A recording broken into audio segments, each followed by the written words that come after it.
Hey guys, we try to keep the Chicks in Charge free for everybody. The one thing that we do ask, though, is that if you get any value out of our episodes or any of the content that we produce on social media, please share with a friend, share the show, please leave a rating for future listeners, and that way we can try to keep this free of ads and any subscription costs that you might have.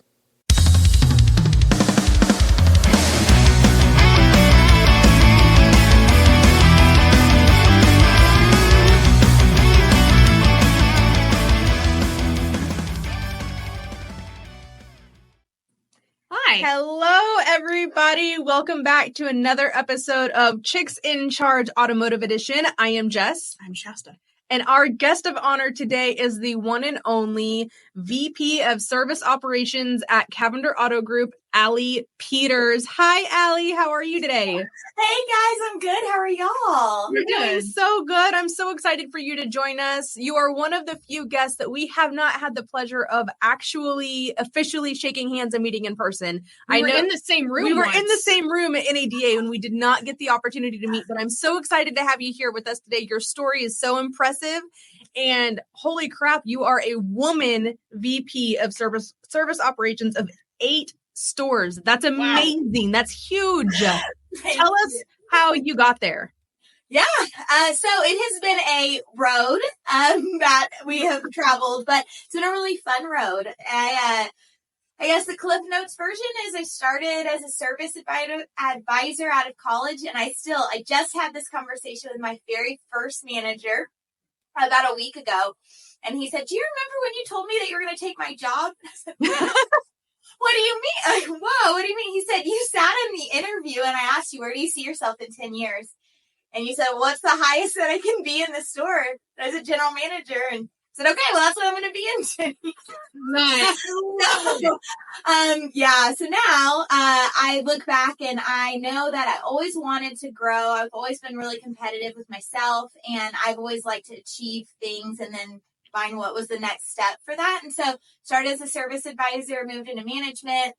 Like we discussed briefly, I did about a year opening up a fixed ops BDC, sold cars for about 6 months, and then my heart was truly just in fix. So then service manager, service director, fixed ops director, and now here, VP. So that is huge. That's so exciting. You know, it's hard for us to find women in the dealership a lot of times in general, but to find a woman in the dealership in the service department and as high up as you are is amazing. And we are so proud of you. Yeah.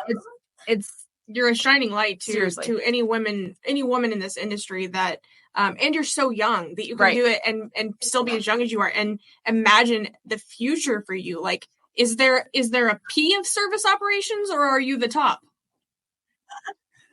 So right now I report directly to the COOs, but yeah, who knows what the future holds? So awesome. yeah, we've got yeah. So I do have a partner who's the VP of parts, and he's a little bit older than I am, and so we always talk about his retirement, and it's still very far in the future. But I said, okay, you've got that much time to teach me parts, because when you retire, I'm going to take over parts. And also, hey, by the way, I'm going to take over the collision center, and I'm going to have a full piece of the fixed ops spot. Like, this is so again, I love what I do. I'm present in the moment. We're working really hard to enjoy now and to be successful now. But I also, I still have decades left in my career. So it just make the teams that I have the best versions that they could be, help them learn how to make their bench strong. And then that way it gives us opportunities to grow, expand, and for me to be able to do whatever the future holds when that day comes.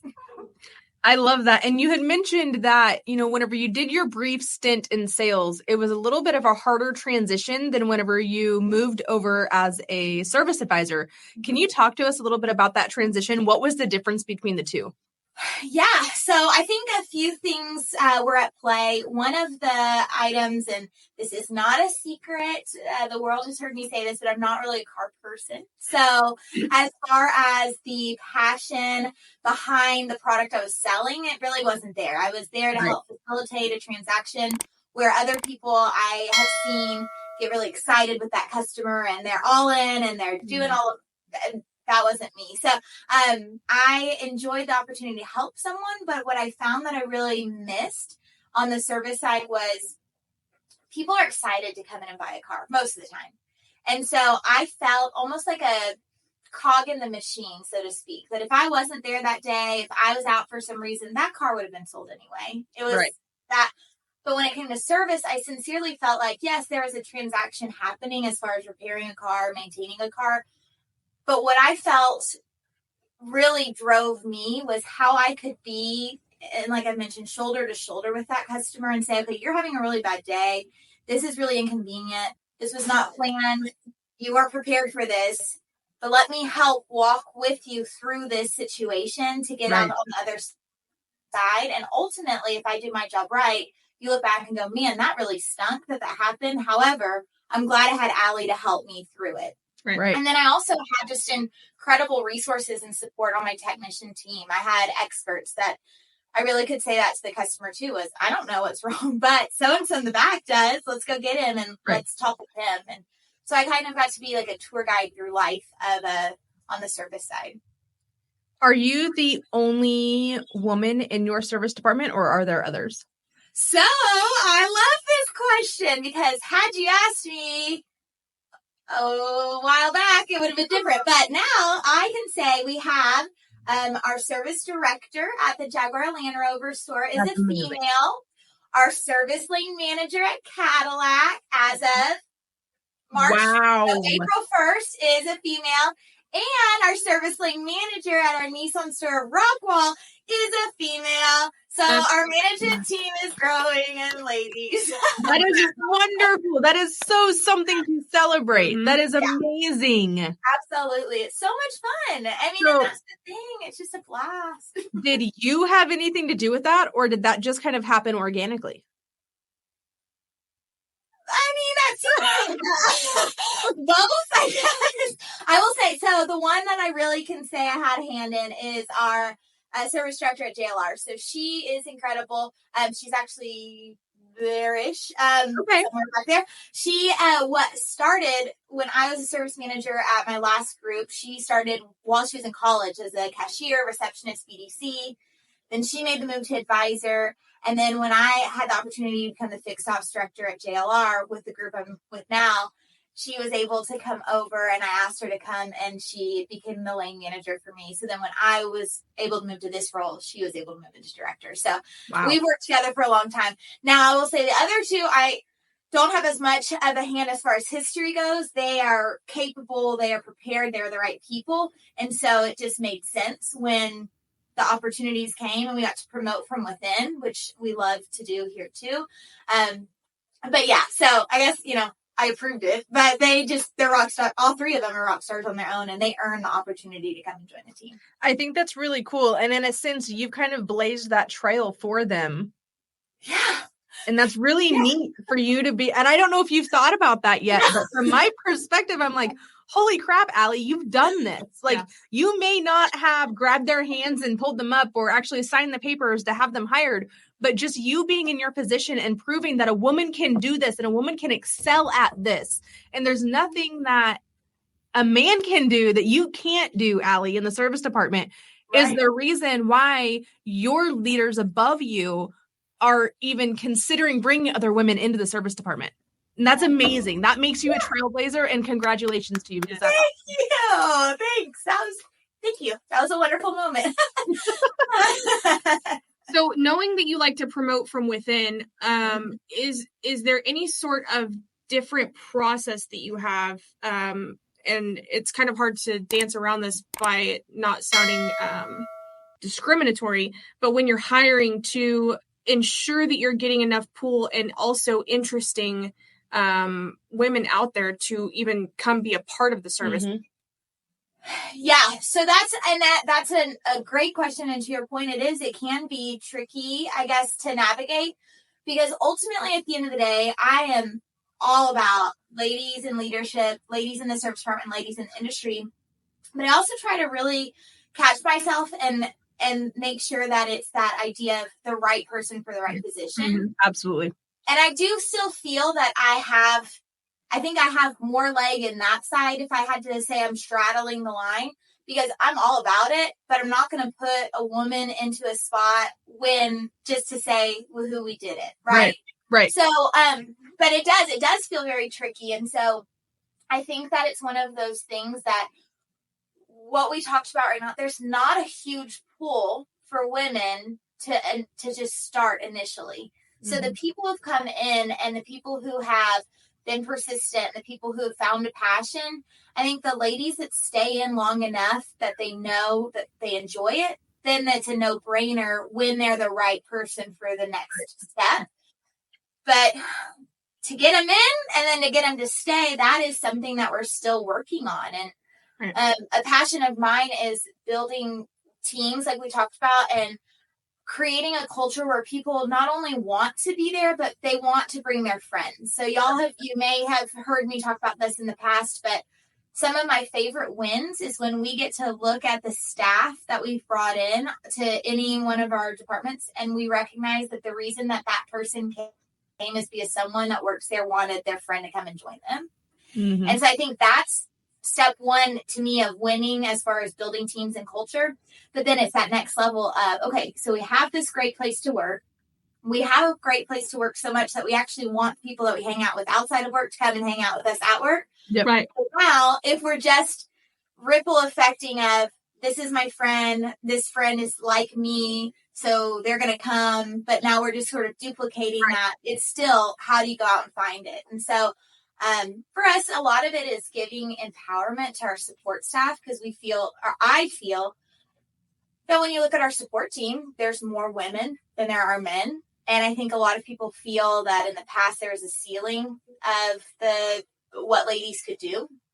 And so for me, what I really like to do is find ways to empower our team to understand what the roles are. And if they're interested in that, giving them the opportunity to swing over. So they might have come in as a receptionist or might have come in as loan car concierge, because sometime, somewhere, someone said that might be a good idea.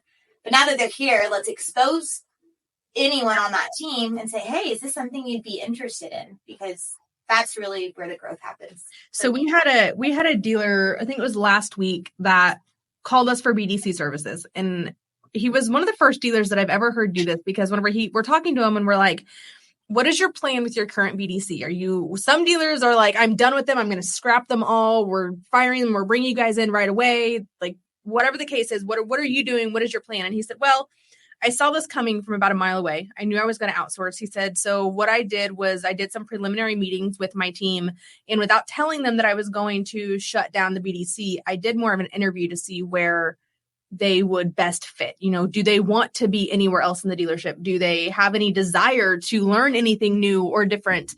And I thought that was really, really cool, because now instead of having to fire four of his agents, he only let go of, I think he only let go of one, and then he kept the other three. That really showed initiative and really wanted to learn other things inside of the store. And that was really great, because it is sad sometimes as an outsourced BDC, we also have to remember we're costing other people their jobs, right? And that's not a good feeling to have, to know like, okay, I'm going to sell this guy on our services, but this means that 10 other people are without jobs today. Right.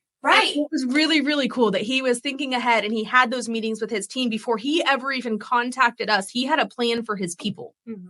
And it's so important, because just because you have that receptionist doesn't mean she just wants to be a receptionist for the rest of her life. Yeah. Right. Yeah, we're doing something very similar. So we have 8 stores. We're piloting a program with 2 of our stores starting in May. And the pilot essentially flips our point of contact to someone who's outsourced versus someone who's internal. And we had that conversation this is not with a goal to remove you from being on it. This is to supplement what you're doing with the software and potentially streamline it so that we can use your strengths in other areas that we can't use now because you're busy doing this paperwork. So, it's definitely always something to kind of navigate through of people. But again, that's why I do what I like to do, is the people part. People will surprise you. And that's the fun part. So you were asked the question in your original interview, where do you see yourself in 10 years? So now I'm going to ask you right now, it's 2024. Where do you see yourself in 10 years? Okay, so you're already the VP of Service Ops. Like, I am. You're already like, holy crap. So now what's next for you? Where are you going next? I know you want to take over the part side and all of that whenever he is ready to retire or whatever he's doing. But where do you truly see yourself? What do you see yourself doing? Okay, so this is where my head is at, and obviously there's some flexibility as we go, but he won't be retired in 10 years, so I still see that my silo of service. I do hope that by 10 years from now, the collision center is under my umbrella as well. So that is a personal goal. A company goal we have is to have expanded. So I hope to have more than 8 stores that I'm responsible for. And even potentially, 10 years is a long time. So I do believe that there would be a certain breaking point where we may get large enough that we would need to have almost like 2 regions. And so it could be that I had a service director and a service director. And so almost like we're still growing that family tree. So that might be something maybe. But on halfway personal and halfway work, I have a bucket list item is I'd like to speak at NADA. I'd love to be an NADA speaker. So that's hopefully in the next 10 years I can do that. And also, and I don't know that it's 10 years in the making. It might be longer, but I would like to write a book. Ooh, that's awesome. So that's where I'm at. So yeah, I think that I have finally reached a place in my professional life that I am sincerely content, which is such a cool feeling because I'm not content in the sense of, I found what I want. I'm going to stick up my feet and I'm just going to let things go because I don't operate that way. My brain doesn't even, I don't think my brain's capable of that. And so I want to continually grow within it, but I'm finally at the place that I've worked my career for because I did think I wanted to be a GM and then I had an opportunity to be a GM and I had sold cars and I didn't like sales as much. And so I wanted to really go down this VP path and make service and ultimately eventually fixed ops the core of my life. And I didn't really want to have to worry about selling cars to just selling cars. They can keep that. So yeah,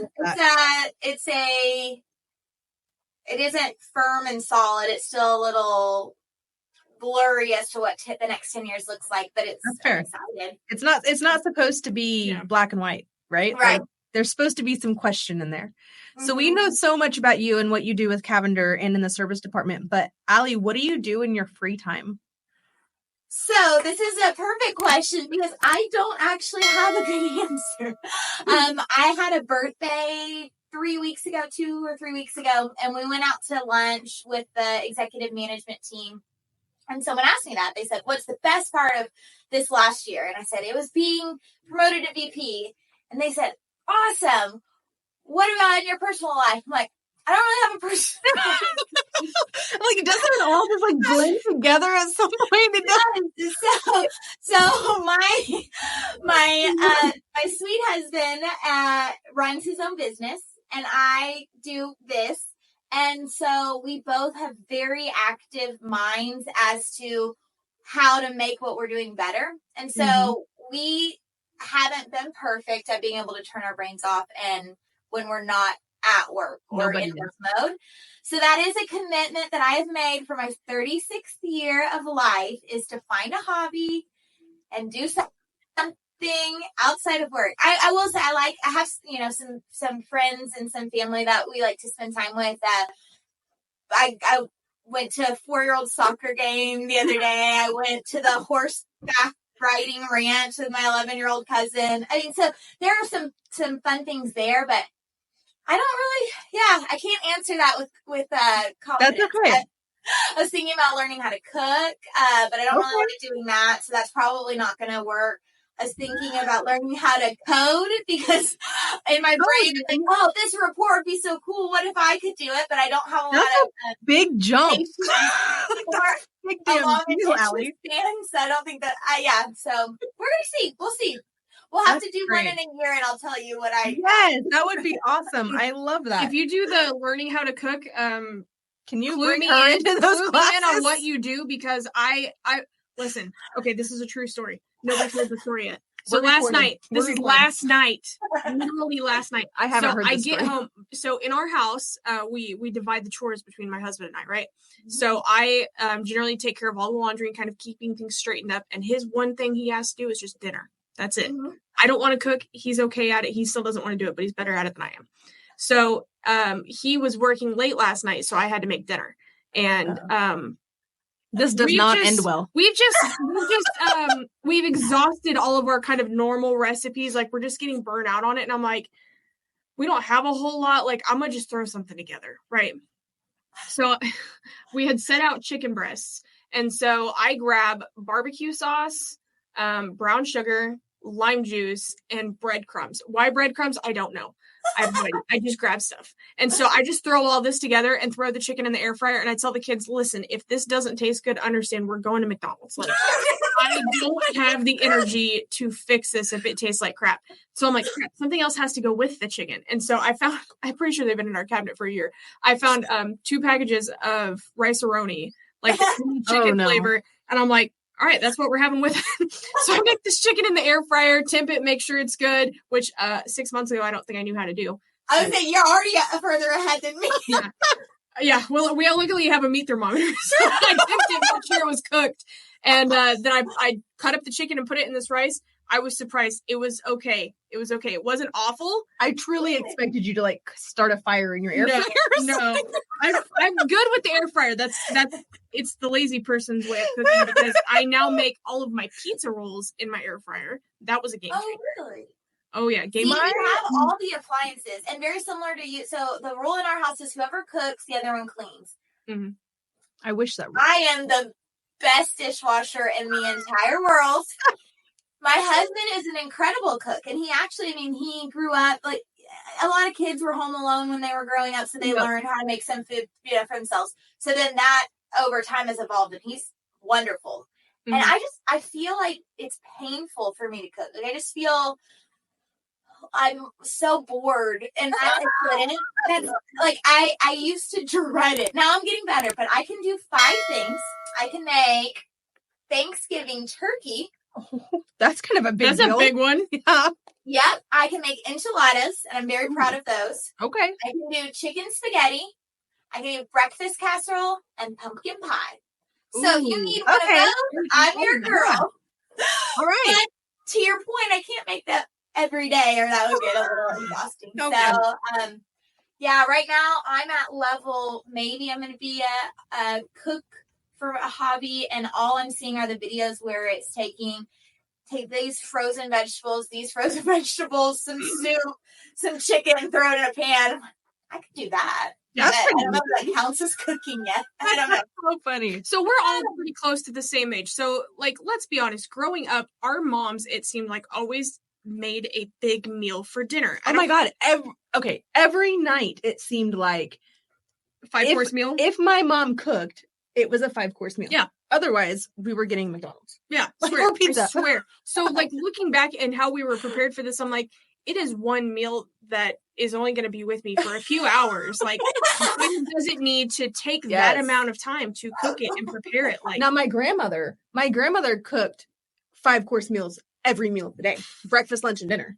Like, it never, like, still to this day, I don't think she eats out, like, ever, not one day. Oh my gosh. She does not eat out. She cooks herself food. Even after my grandfather died, she still made full meals for only herself, breakfast, lunch, and dinner. Wow. Yeah. I don't know how she did it, but I'm not that mom. I have nights where I tell the kids, my kids are both almost teenagers, 12 and 13.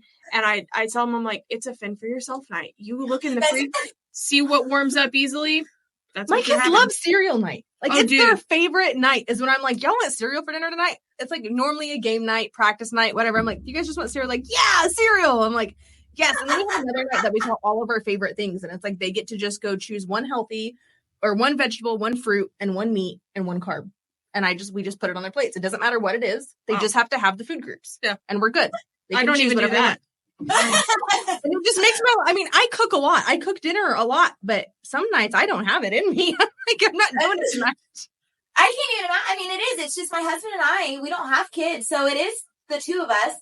So when he makes food, and we do, like, well, he does for me. He makes me food, but we'll do like burgers and brats. He likes to grill. And then, I mean, really, it's just, and he makes really wonderful steak. But to your point, we do a lot of on our own nights because the business that he runs is seasonal. So there are like 8 to 10 weeks at a time that he works in the evening.